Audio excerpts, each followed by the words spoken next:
আসসালামু আলাইকুম।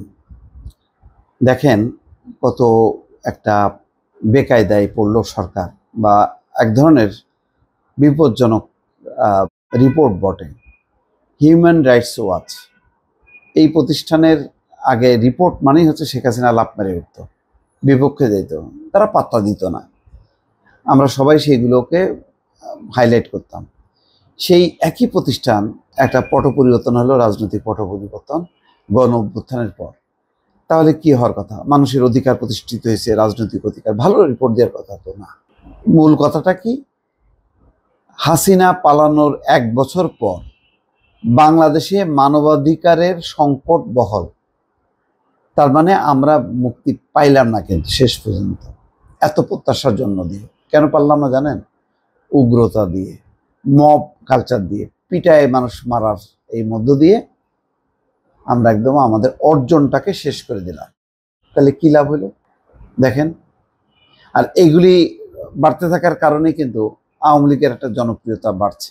গ্রামে গঞ্জে যান, এখানে তো সবাই খুব সুখ স্বপ্নে, মানে দিবানিদ্রা আছে সবাই। গ্রামগঞ্জের খবর তো জানে না। মানুষের মন দ্রুত পরিবর্তন হয়ে গেল। যারা আন্দোলন অভ্যুত্থান করলো, পার্টি করে আর একটা ডিজাস্টার করলো, তারপর ওই সমন্বয়কদেরকে ছেড়ে দিল এবং গভর্নমেন্ট স্বীকৃতি দিল যে তারা সব প্রতিষ্ঠানে ইনভলভ থাকবে। এখন থানা, পাড়া, মহল্লায় চাঁদাবাজি করে তরুণদের নামে, এবং শেষ পর্যন্ত গুলশানের ঘটনার পরে ওই শক্তি শেষ, ওই ভক্তি শ্রদ্ধা শেষ, মানুষ হতাশ। যখন হতাশ হয় তখন মানুষ মনে কি করে যে আচ্ছা তাহলে আমরা হাসিনারে কেন তাড়াইলাম, তাহলে কি ভুল করলাম? এই যে উপলব্ধি আসছে, বিপজ্জনক। তারপরে মানুষের কোনো নিরাপত্তা নেই। দলে বলে যে বাসা বাড়ির মধ্যে উঠতেছে, এই চাঁদা দে, তুই হাসিনার আমলে তুই ব্যবসা করছিস, হাসিনা তুই দোষর, স্বৈরাচারের তুই দোষর। এই মবের শিকার হলো অসংখ্য মানুষ, সাধারণ মানুষ। আর একটা কি হলো, শত শত মানুষকে ঢুকাই দিলেন আপনি মামলার মধ্যে। হলো মানবাধিকার থাকলো? থাকলো না। আজকে হিউম্যান রাইটস ওয়াচ এখনো 1 বছরও যায়নি, এই আগস্ট মাস আসলে 1 বছর হবে। তার আগেই কিন্তু সমস্ত আন্তর্জাতিক সংগঠনগুলো এখনো আপনার বিরুদ্ধে বিবৃতি দেওয়া শুরু করছে। আমি বারবার বলছি ভাই, এই ইন্টারিম গভর্নমেন্টের এটা সম্ভব না তার পক্ষে কন্ট্রোল করা। এই যে প্রলম্বিত করতেছে এই সংস্কারের নামে, কি সংস্কার করতেছে, কি হবে এগুলি দিয়ে?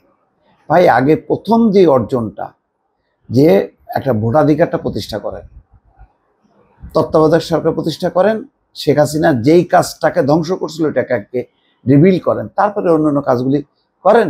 রাজনৈতিক দলগুলোকে ক্ষমতায় দিয়ে নির্বাচন দিয়ে আসুক, তারপরে আপনি চাপ তৈরি করেন, বলেন যে এই কাজগুলি করতে হবে, নাহলে কিন্তু তোমার পরিণতি হবে শেখ হাসিনার মতো। চাপে আপনি তাদেরকে দিয়ে করান, তা আপনি নিজে দায়িত্ব নিয়েছেন, আপনি নিজেই সব কিছু করবেন। রাজনৈতিক দলগুলো বোঝে না, এই করতে যে এখন খান। এখন বাস কেমন দিল হিউম্যান রাইটস ওয়াচ? এই রিপোর্ট আসার কথা, এই রিপোর্টের এই বাণী শোনার জন্য কি আমরা এই পরিবর্তনের পক্ষে আওয়াজ তুললাম?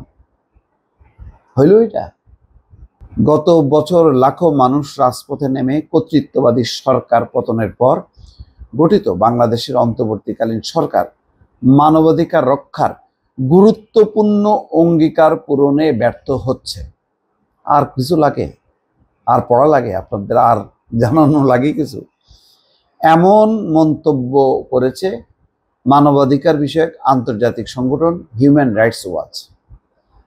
তারা এই নিয়ে এক প্রতিবেদনে আরও বলেছে, শেখ হাসিনার নেতৃত্বাধীন আওয়ামী লীগের 15 বছরের শাসনামলে গুম খুন সহ যে ভয় দমন পীড়নের পরিবেশ ছিল তার অনেকটাই বন্ধ হয়েছে বলে মনে হচ্ছে। তবে নতুন সরকার এখনো নির্বিচারে গ্রেপ্তার করে রাজনৈতিক বিরোধীদের টার্গেট করেছে এবং মানবাধিকার রক্ষায় কাঠামোগত সংস্কার বাস্তবায়নে ব্যর্থ।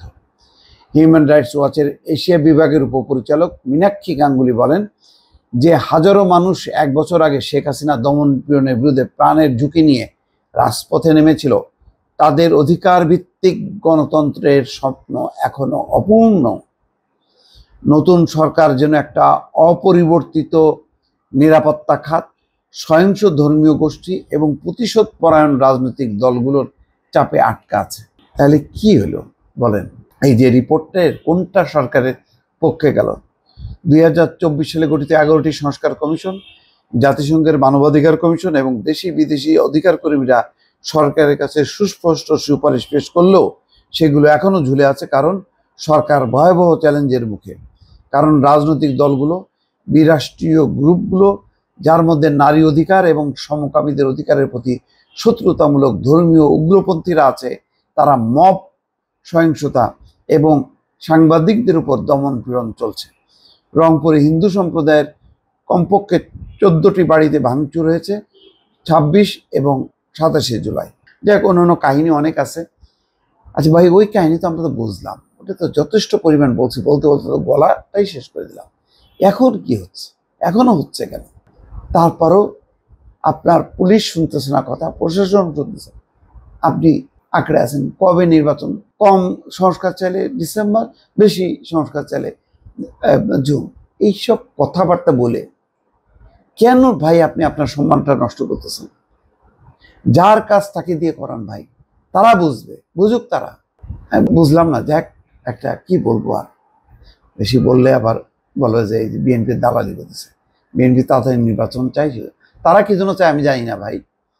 তারা যে যদি দ্রুত যে ক্ষমতায় এসে ওই শেখ হাসিনার মতন শাসন কায়েম করতে চায়, তো রিজার্ভ ফোর্স আছে, তরুণ সমাজ এখনো জেগে আছে, ঘুমায় নাই তারা, তাদের ঘুম ভেঙে গেছে, আবার নামবে। কিন্তু এই ওসিলাই এই ক্ষমতায় প্রলম্বিত করার কোনো মানে হয় না। ভালো থাকবেন, আল্লাহ হাফেজ।